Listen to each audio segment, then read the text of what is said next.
Today on episode 430 of I Am Salt Lake podcast, we are joined by local Utah cannabis grower Robert Allen. This interview was actually a bucket list item for me because I personally have always wanted to bring a local cannabis grower on this podcast ever since I started it 8 years ago. Now that we have medical cannabis here in Utah, we got one here on the podcast. It's something I deeply care about, and I am excited to share this conversation. In this conversation with Robert, we talk about what motivated Robert to become a full-time cannabis grower, what it's like growing cannabis here in Utah, and he even shared some pointers on how you can get involved in the industry as well. Let's introduce ourselves, though. Let's introduce the hosts of the show, of course.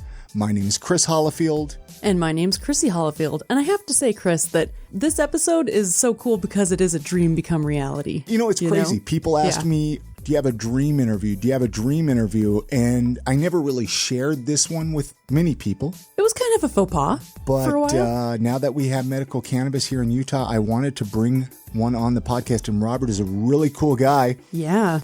But, you know, we did it over the phone because this is week 6 of the quarantine. We're figuring this out. It almost feels like it's only been a week in a weird way. It's like Groundhog Day over and over and over again. I posted a meme of that actually on Facebook. Except on Groundhog's Day, he decides to like learn things during it, and he actually does. And the rest of us are like, meh. You know, I'm excited for this to be over. I know it's serving good, and I know we're doing a really good thing and not being selfish and staying inside so, you know, other people can get the care they need. But I'll be happy when we can get back to life. And it'll be nice to socialize again. It really will.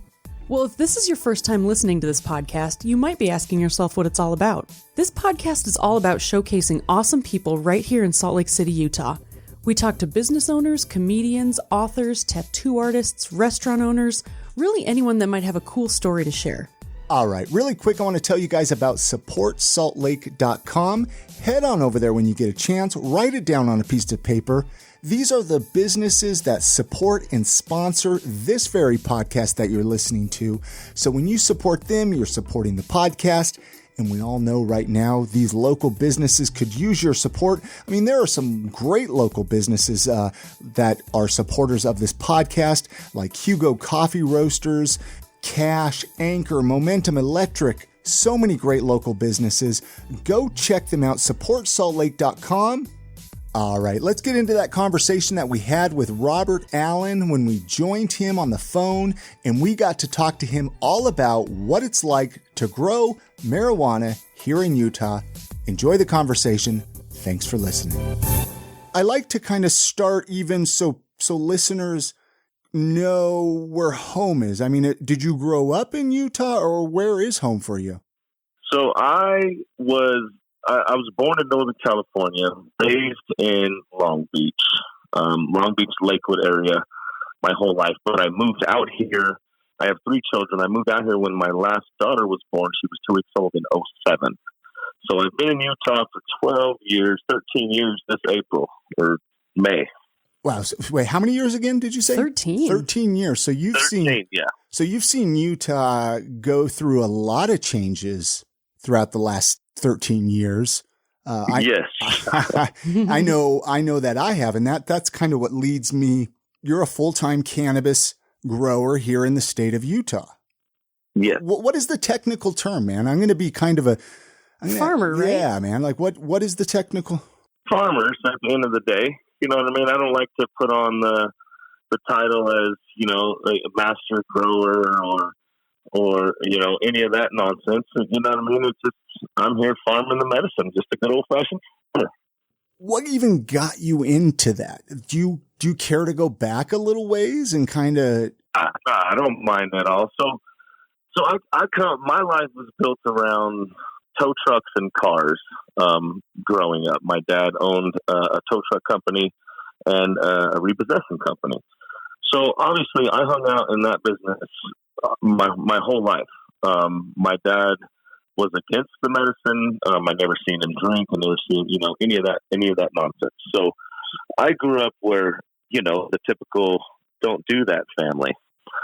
And then as I got older, obviously, the first time for me, I was 13 years old, smoking cannabis, and pretty much ever since then. But, it wasn't until I became an adult and got away from moving out of the house and being like, you know what, this is what I want to do. I would love, this would be so cool to be able to grow this plant and make a living off of it, Oh, exactly. And we're talking, this is back in 96, 97-ish, Oh, wow. A while ago. Yeah. Yep. And so obviously I played around a little bit in the backyard, at friends' house and whatnot here and there. Never took it serious. Even longer story short, I had a friend that did take it serious in the business, and I've known him since I was 18. And I actually called him up one day and said, hey, I know that this is about to happen nationwide. I'd already been living here in Utah at the time. I was like, I know this is going to go nationwide, let alone it's going to happen in Utah. I go, we may be last, but it'll happen, Mm-hmm. So, hey, can I come aboard? You know what I mean? Let me come check out what you're doing. And so I moved back to California 5 years ago to perfect the craft that I've learned, and I couldn't be happier. So long story short, the dream started back in the 90s of wanting to do this for a living. And since then, I've done so many different jobs, and I've been a legal grower now for 5 years, first in the state of California, now here in Utah. So it's just something that's in my blood. I've always had a green thumb. My wife trips out because, I tell her, I don't, if you guys want to get me a gift, go get me a house plant,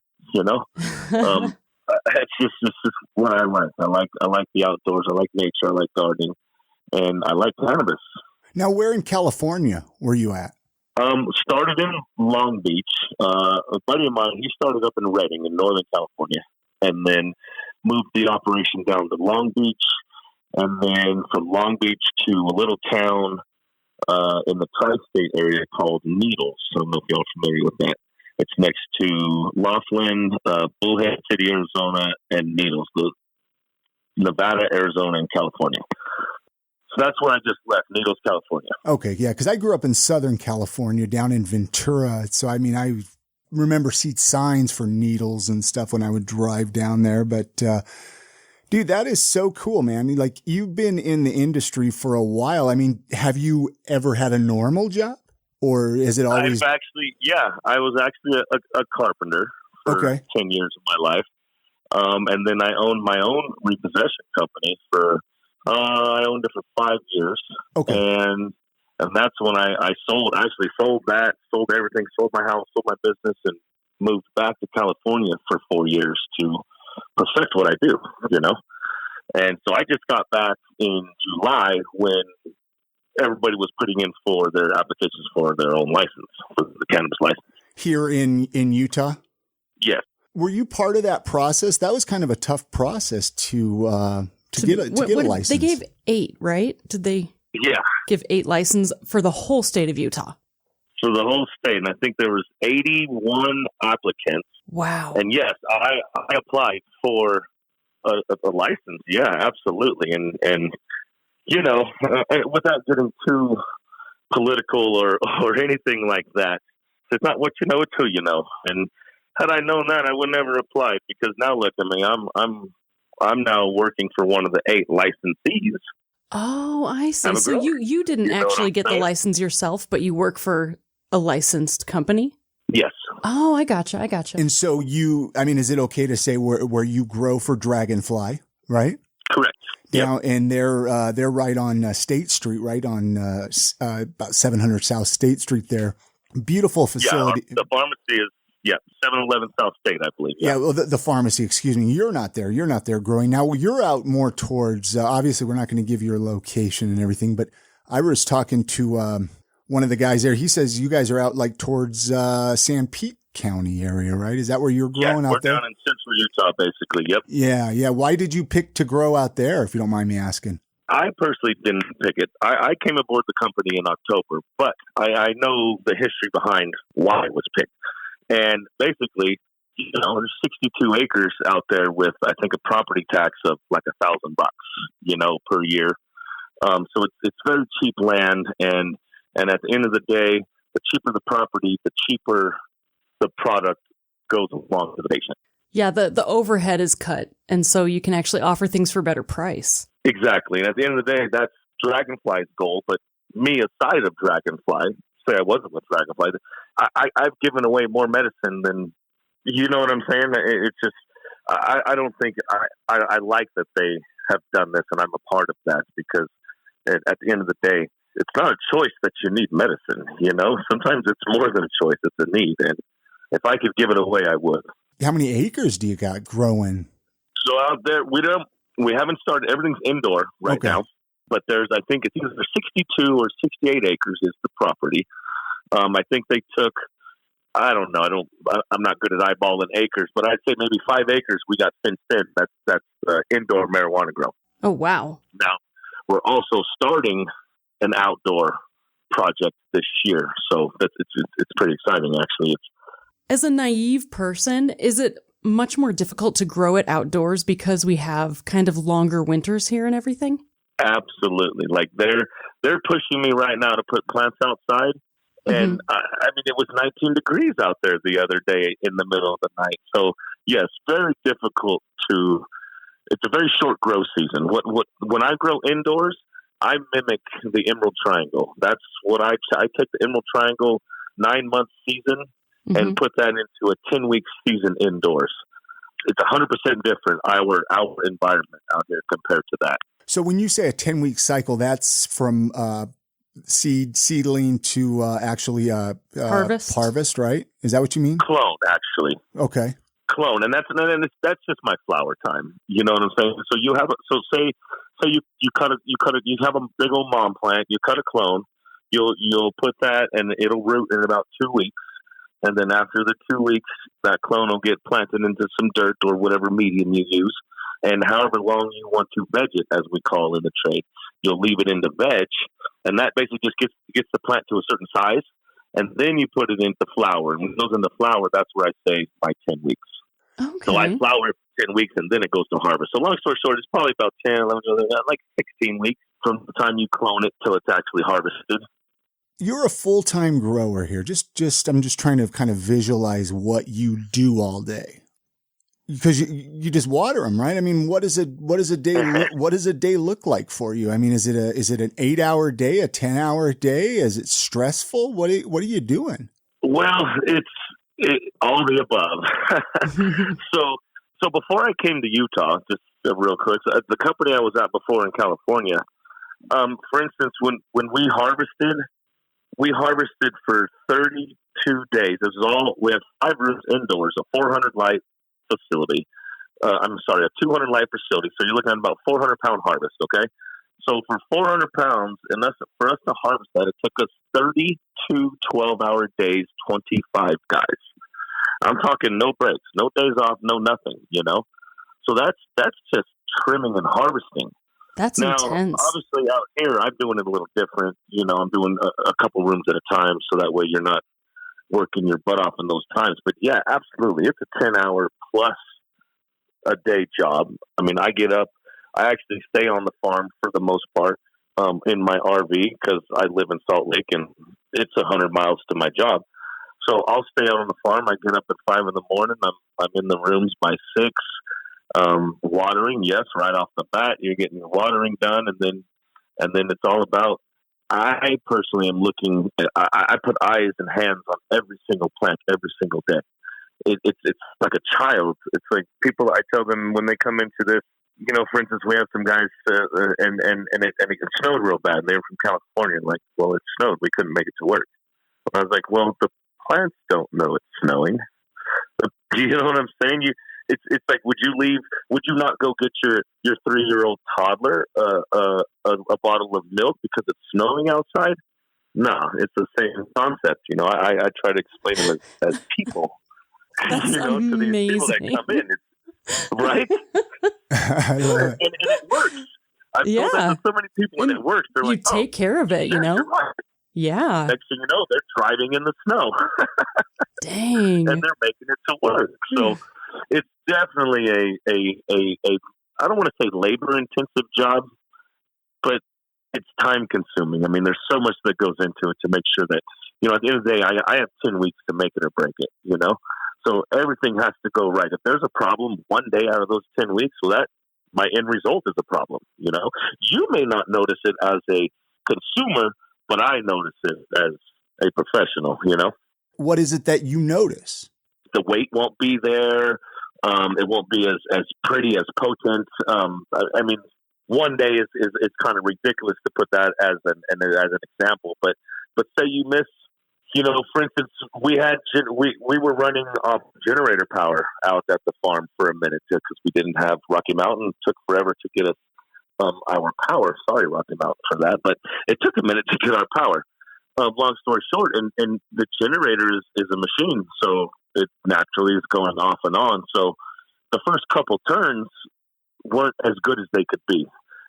The company I was at before, I was a part of winning a third place medal at the High Times Cup for the strain Garanimals. You know what I mean? And when I seen the C of A for the Garanimals out here, is nothing compared to what, as far as THC levels, cannabinoids, and all that stuff. It doesn't even compare to when I was growing it in California, if that makes sense. It's just not as good of a product. As good as it may or may not be, it's just not there. What are the main differences for that reason? Like the strain differences? Yeah. What do you mean? Like, yeah, every strain is different, 100. Right. They grow differently, they yield differently, and all that good stuff. But what do you mean is the differences? Oh, between here and California growing for you. Gotcha. Well, see, I grow indoors, so at the end of the day, there's really no difference. Yeah, so, that makes sense. I as long as the room is built to how I'm used to building them and growing in them, then I can mimic everything that I was doing in California out here. Wouldn't the elevation play a factor at all, though?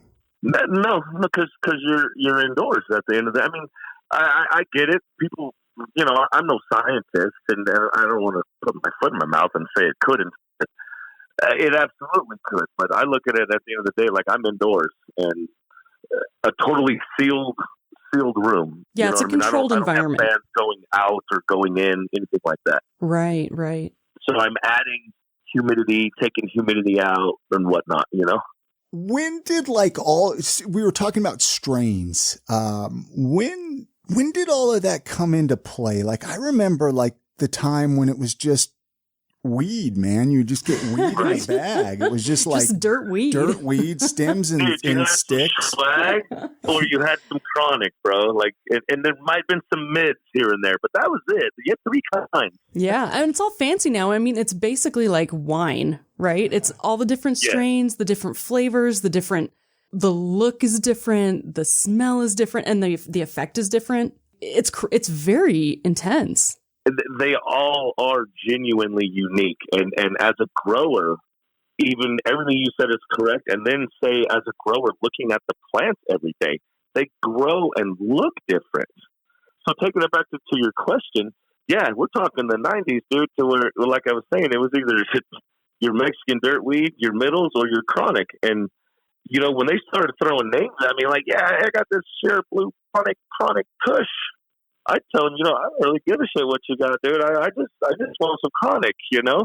And then as I started getting into it and seeing every plant truly is DNA different, genetically different. It goes down to popping seeds to where that's why we pheno hunt, because say you got a bag of seeds of one strain, say Garanimals. I got a bag of seeds of Garanimals, and I pop 100 seeds. Each one of those plants will be a different pheno. So it's wild how it has become into this name game and this strain game and the constant breeding and that kind of thing. And it all it is to strive for the most THC at the end of the day. This episode of the podcast is sponsored by Momentum Electric, which you can find at MomentumElectricSLC.com. Momentum Electric is your local Salt Lake City electrical company with over 10 years of experience from Kevin and his team. Let's talk about some of the services that you can get at Momentum Electric. Maybe you need to add some wall outlets. Momentum Electric can do that. Maybe you want to change out or add some can lighting. Maybe you got a project going on down there in your basement this summer. Momentum Electric can help you out with that. Maybe you want to change out your electrical panel and service equipment at your house. They can do that. Did you just get yourself a brand new electric vehicle and now you need to install an EV charger? Momentum Electric can help you out with that. I think you guys get the idea. If it has to do with electrical, chances are Momentum Electric can help you out. Momentum believes in following the National Electric Code and doing the finest work to make your home more beautiful and more efficient. Momentum Electric has fair pricing and they'll never try and sell you on something that you don't need or doesn't work for your situation. They will always listen to your needs and help you solve your issues in the best way possible. Momentum will always treat you with the utmost respect because they want to create a lifelong relationship with you. Their website, momentumelectricslc.com. Head on over to their website. Check it out. This is where you can get an estimate, from Kevin. But just give Kevin a call, though. This is going to be a better way to get a hold of him. 801-580-2430. That way he can give you an estimate for your job and see what it would be like to work with him. Again, that website, Momentum Electric SLC, or Kevin's phone number is 801-580-2430. And many thanks to Momentum Electric for sponsoring this episode of the podcast. Let's say somebody's listening, they want to get involved in the cannabis industry, and especially now, there's jobs opening up left and right. Correct. What do you do, man? Like, you can't just go apply? I guess you can, just like any other job. Or Actually, it is just that easy. If you know who the companies are, for instance, in Utah, there's 8 of us. So if you know who they are, most of them have a website like we do. Dragonfly has a website that you can go to and fill out an application as into what you're interested in. We're lucky enough to have a cultivation license, a pharmacy license, and processing license. So you could apply for 3 different types of cannabis jobs with one company with us. And it is just that easy. At the end of the day, does anybody have experience? For the most part, no. This is such a new... Yeah, it's a completely new industry, really. Correct. Yeah. Brand new industry. So you come and be telling me, you got 20 years experience. Well, I better see some age on you and you better have some stories, and there's no way to prove that. So I look for the individuals that are 100% truly passionate about cannabis, or not just cannabis, passionate about living things, plants, and that in general. Because, like I said earlier, at the end of the day, you're taking care of something that's alive that needs attention every second of the day, per se, Oh, yeah. It doesn't matter how much you like cannabis. If you don't like plants, it's farming. It is farming. It's just that it's farming. It's hard work. What are your thoughts on recreational versus medicinal? Like, I know Utah, we just got medicinal, which is awesome, right? But then you got recreational over here, like in California. 100% awesome. We got medicinal. So it's funny you asked that. I coming from California, it's so lax there. You know what I'm saying? It's so easy. You coming from California, you know what I'm talking about. It's a different world as far as the cannabis industry goes. It's more accepted. So I was in the medical industry, the gray, as you could say. We switched from black market to gray market to white market, I'll call it. You know what I'm saying? Black meaning the traditional old school, gray meaning you were backed up with paperwork from dispensaries that you grew by lawyers, but you could still lose your grow and leave, and then now we're legal. So anyways, in California, it was all medicinal for me, and I loved it that way because I was just accustomed to it.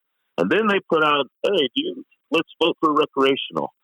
I was not for it. I voted no. I did not want anything to do with the recreational.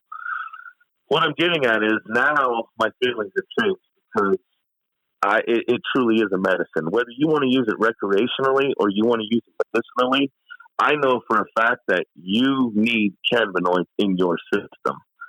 So I think it should be recreational just for the fact that people can go back to getting cannabinoids in their system. Look before the prohibition. The hemp grew wild. All of our livestock ate it. And then we ate the livestock, and then we got the cannabinoids, and there was no problems. There was no cancers. There was no autoimmune disorders. And then prohibition came. Now look at our problems. So if recreational is what it takes for everybody to get medicated, I'm all for it. Yeah. Wasn't there a thing about pigs eating hemp? There was something on the internet I was reading maybe a month ago about this farm that, what do they have, like a barbecue or something? Like they grow pigs. Yeah, they grow pigs to cannabis sell. And they feed it cannabis, and they're like, it's better tasting meat. Yeah. Even. Right. I can't vouch for it, but I believe it, you know? This episode of the podcast is brought to you by the Salt Lake City Dreadlock Shop. The Salt Lake City Dreadlock Shop's mission is to make Utah cool one dreadlock at a time while offering a clean, affordable, and professional experience filled with love and understanding. I can personally vouch for them because I was lucky enough this year to go in and have my hair done, and I got my dreadlocks done right before we had to start social distancing, so I feel incredibly lucky. I know the hard part right now is that we're all social distancing and things are closing down, but during this time, Salt Lake City Dreadlock Shop is actually focusing on providing guidance and instructions to those of us who can't get in for maintenance for a little while. You follow them on all their social medias, SLC Dreads, and they can help you work through anything you want. And if you're looking to get dreadlocks done after social distancing, you can text them a picture of your hair and talk to them at 801-824-8298. Include what you're looking for, include your name, and wait for a response. They'll get back to you as soon as they can, and I promise they are so incredible at answering your questions and making you feel important and understood. So please, give them a text, give them a follow. SLC Dreads, you can see them at slcdreads.com, check them out on Facebook and Instagram, and send them a note. Thank you so much to Salt Lake City Dreadlock Shop for sponsoring this episode of the podcast.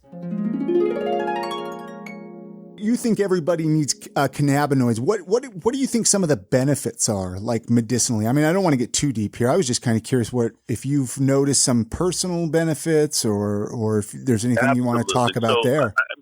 I got a couple personal stories. I mean, the cannabinoids, I mean, so obviously I'm no botanist, I'm no scientist, you know what I'm saying? But I know how to grow what I grow. At the end of the day, the cannabinoids, your body has its own endocannabinoid system to where it needs the cannabinoids. So I can't explain scientifically how that all works, but I know it does. Now, the reason I say that is my wife was back when I moved back to California. I moved back because I needed more cannabis in my life. I didn't want to get in trouble in Utah.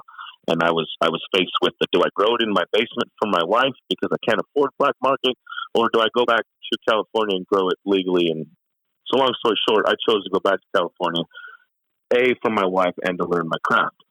So she's got an autoimmune disorder called uveitis and iritis, and that attacks your eyes. So with that, it has given her glaucoma, cataracts, and she's basically going blind at the age of 45. This started 5 years ago, so 40 years old. This happened, and it happened with a large pain in her eye. Thought it was pink eye, this and that. Ended up in the emergency room, emergency surgery, putting a hole in her eye to drain all the fluids because of pressure. Say it's supposed to be 12, hers was like 53. So, long story short, cannabis 100% helps glaucoma patients and pain and everything of the sort, arthritis and whatnot. Me personally, I've always smoked cannabis, and I'm looking for the 30% THC, the 40% THC. You know what I mean? I want the highest THC there is. But I've recently switched to going half and half CBD flower and half THC flower. I got a real bad pinky that I can't, if I hit it on the wall, it draws me to my knees. It's full of arthritis. Well, since I've been smoking this half and half blend, I don't feel it no more. Very cool. So just having that in your system, I know it's doing good for me. Another quick little story. My wife, okay, her mom is a twin. Her mom smoked cigarettes her whole life. May she rest in peace. She died about 5 years ago at the age of, I think, 65 or 63. Her twin sister has only smoked cannabis her whole life, and she'll run circles on anybody right now and still alive. So I've seen it time and time again. The stories can be told and told, as with, I'm sure you guys have seen it too. Well, look at Willie Nelson, man. That guy, he's getting up there. He's still going. You gotta love Willie, man. You gotta love Willie. I mean, and even a little more of my time. Look at Snoop Dogg. I mean, the dude's almost 50. He don't look a day over 30 in my eyes. Wow, he really doesn't. He doesn't act a day over 30 either. No, I think... But I do know a lot of elderly people who really, it has made their life so much better. Like, it's improved their quality of life significantly. And that is really cool.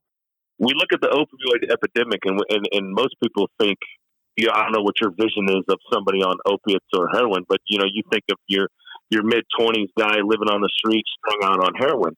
You know how many elderly people are strung out on opiates and can't and want to get off them so bad, and cannabis has done that for them? Yeah. Opioids cause, I mean, even if they're diagnosed or even if they're prescribed correctly, they can create a lot of health problems. And so it's a terrible thing to be on for an extended period of time. Mm-hmm. But unfortunately, like you said, a lot of people, they have to find something else to replace it and wean off of them. And cannabis has been amazing for that. They're truly in pain, and you need something else to take it away. Yeah. Now, are you guys making... Cannabis is the one. Are you guys making the vape cartridges or the carts out at the same place that you're growing, or is that a different facility that makes it, a different company, or how does that work? Yeah, no, it's all us. It's all in-house, vertically integrated. But yeah, right now it's out at the facility. It's at the grow, the cultivation site, but it is temporary. The reason is we're in the process of building a processing facility, I believe, in Salt Lake somewhere. So right now it's at the grow, but it's just temporary. So you'd be growing in Salt Lake then? No, we'll continue growing out there and processing in Salt Lake. We'll just transfer the processing facility to Salt Lake. Gotcha. Sorry about that. And just for fun, do you have a favorite strain of cannabis? Favorite? Do-si-dos. Do-si-dos. I'm not familiar with that one. Never. One of my all-time favorites. Not like I'm an expert, but haven't heard of that one yet. It's I don't know if you guys have heard of the Cookies family. Oh yeah, Burner, the rapper. It's one of his strains that came out a while ago now. It's been crossed with so many things, and what I find is everything it's crossed with is just amazing. It's one of my all-time favorite Do-si-dos. Do-si-dos is I sound like an idiot. I don't even remember what it's crossed with. I think it's like Forum. I couldn't even tell you. I don't even want to sound stupid, but yeah, my all-time favorite is Do-si-dos. I mean, there's a lot of strains, so that's fair. So, Robert, we like to get to know the people we bring on the podcast a little bit, right? So they don't just think you're some big pothead guy out, sure. growing weed. Like, what are some of your other hobbies and interests, or is it just really all cannabis? Is that really what completely keeps you busy these days? Well, yeah, 100% cannabis obviously is my job, not only my hobby. I love it that much that I'm 43 years old, and I've had several jobs in my life, and for the last 5 years, like I said, I've been growing legally cannabis, and I wake up every day still without an alarm, with a smile, ready to go. So obviously cannabis is definitely one of my hobbies. My other hobby is I like fish. I don't like fishing. I like fish tanks. I like ponds. Really into fish tanks and ponds. I got a big old 130 gallon in my house, and this summer I'm probably going to dig out a little pond in my backyard, and yeah, that's what I do. I'm also a grandfather of 5, so any leftover time is with them. Oh, that's rad. Very cool, man. So it sounds like you got your hands full. Totally hands full. If you could travel anywhere in the world, where would it be? I'd like to see Japan. Say that again? Japan. Oh, Japan. Japan. Yeah. Japan. Very cool. Very cool. What about most memorable concert or sporting event that you've been to? My most memorable, well, I did a lot of high time stuff this year with the company I was with. So I've been backstage with The Game, Afro Man, Burner, B-Real from Cypress Hill. So all those are very memorable. And one here in Utah stands out. Kenny Chesney came to town about, 7 years ago. That was a good show. at the Rio Tinto. Did you listen? Be Real was on a Joe Rogan podcast, and Joe Rogan was telling him, I can't even keep up with you for how much weed you smoke. Suppose that guy just smokes like boatloads of weed. I can't even keep He's up. like Seth Rogen. Huh. A couple Yeah, Be Real is actually smoked some flower I grew, or with some concentrate that came from the flower I grew at one of the shows we were at. So Nice. kind of cool. How did he get that? Did you kind of slip it to him, or did he? Well, yeah, he was walking by and we're like, hey, Be Real, check this out. He's like, dude, let me get some. So sure enough, he hit our stuff, and then he went back and we didn't see him the rest of the day, and then it was a 2-day show. The next day, the vendors were there early, so next thing you know, he's back at our tent first thing in the morning, like, hey, I need to get fired up with some of your stuff. So What a compliment. That's so awesome. Right? Yeah. So there's a few Salt Lake City related questions. I know you said you've listened to the show. You've heard us ask these on the show, Robert. Like family and friends come to town. I know this isn't related to growing cannabis, but it's just fun to find out where people take like visitors to, right? We all have like a building or area of town or a hike or the mountains. I don't know if you have some areas you like to show off. I don't have any in particular. The state of Utah speaks for itself. So I kind of leave that up to my visitors. We go do whatever they want. Downtown, obviously, is a great place to go. I love downtown in any city. So I'd have to say probably downtown Salt Lake. Very cool. Do you have any favorite local eating spots, like one or two places that you like to go eat at here in Salt Lake? I'm a big Mexican food fan. I like the Red Iguana. Oh, man. They Very good. Very Yes. good choice. Well, it's, I don't know if do you have any other questions, Chrissy, before we wrap this up? I'd like to open it up. I mean, I'm sure there's like a gazillion other questions. I think we kind of got the gist of like what life is like for you growing cannabis, growing weed here in Utah. Is there anything that you were hoping we would talk about that we didn't before we wrap this up? Nah, not in particular. It hit all the subject. That probably sounded monotonous, but Not at all. Not in particular.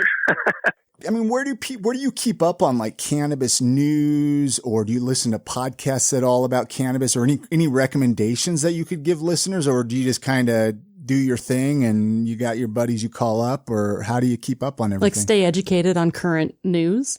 Exactly. All of the above. I'm always researching.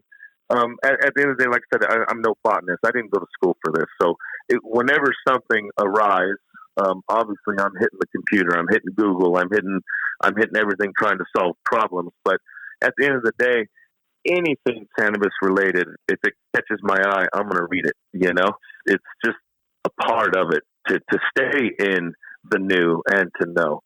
So nothing in particular, but anything cannabis related, I don't stop at any of it. If I'm looking at my phone, it has to do with cannabis. If I'm on the computer, it has to do with cannabis, you know? Yeah. It's who you are, like you said, right? Yep. Living the life of a true grower, you know? It's not a job, it's a lifestyle and an adventure. Now, usually I'll have people give like a website or something, like if they're a musician or an author, but you probably don't have a website or anything that people could go check out, or a way to connect with you, or I guess just through Dragonfly, go check out the Dragonfly website. Well, I got my own Instagram is about all I got. I'm getting to open a website because I do I'm in the process of starting my own high-end hemp line, CBD line. So they can reach me at Redbeard Farmer with a PH for the farmer. If they wanted to hit me up, talk to me, see what I'm up to. It shows the grow I'm doing at Dragonfly, so on and so forth, my daily life. That's where they can reach me. Chrissy has a final question that she asks everybody that comes through here. I'm going to let her ask it. It's been a pleasure to have you on the show. I always tell people, let's catch up down the road. But see how things are going later. So, Robert, before we let you go, could you leave our listeners with a motto or piece of life advice that you live by? Stay lifted and gifted, my friend. That's what I live by. Thank you again to Robert Allen for joining us on this episode. All the links that we mentioned in this conversation can be found with this episode show notes on our podcast website, which is at iamsaltlake.com/430. And we're going to have more quarantine edition weekly recommendations for you right now. This is fun. This is just, kind of a thing Chrissy and I do where we share something that we've enjoyed or something that we've liked in the previous week that we want to share with you guys. So you can have fun staying at home. Have fun staying at home. Well, before, when we started this, we just were recommending normal things, right? Right, and now right. that we're stuck at home, we're like, well, we want to kind of hopefully motivate you guys to stay at home a little bit more, right? Yeah. Don't venture out into the world, stay at home, enjoy your family. It would be irresponsible for us to recommend going on a vacation right now, for example. Don't go on a vacation. But what's your weekly recommendation, Chrissy? Okay, this is silly, and I know everybody else knows it, and I'm late to the game, but my recommendation is going out and getting some sun. I actually weeded our yard yesterday for the first time in my life. I was impressed. It's like I kept complaining that I never had enough time to do stuff like that, and then Fate's like, oh, really? But it was super cool. I really loved it. I mean, I'm sore today, but being in the sun all day just lifted my spirit and gave me so much more energy, Put a podcast in, get some of man. that vitamin D sunlight. You're good to go. I think they said vitamin D is great to for the Rona. Yeah. Let's go sunbathe after this. Great to fight off the Rona. All right. My weekly recommendation is, of course, a podcast, as I've been consuming a ton of podcasts during this quarantine. I discovered a new podcast. It's called Checking In with Susan David. It's a podcast, The Happiness Lab. I don't know if any of you guys have listened to that show yet. I love it. I've been listening to it. Anyways, Checking In with Susan David. She's a psychologist at Harvard, and she's offering strategies to cope with the heightened emotions going on right now with the global pandemic. Great podcast. I've enjoyed it. I think there was only like 4 or 5 that were up, and I'm waiting for more episodes now. And it was just kind of one of those things. She's going to do it as long as she needs to do it. Hey, maybe it'll keep going even after the whole Rona. Man, the Rona. The Rona. Well, before we leave you, we want to remind you that you can find our entire back catalog of podcast episodes at IamSaltLake.com. You can head over there, check them out. Be sure to share your favorite episodes with your family and friends. I am loving you guys for tagging us. I Am Salt Lake on Instagram when you're sharing kind of like an episode that you like. I've been noticing a lot of you doing that because you're stuck at home right now. Share those episodes on Instagram. Tag I Am Salt Lake. We love seeing those. Anyway, you guys have a great week. Get out and get some sunlight like Chrissy was talking about. Support local. And we're going to see you on the next episode of I Am Salt Lake Podcast. And good night, Grammy.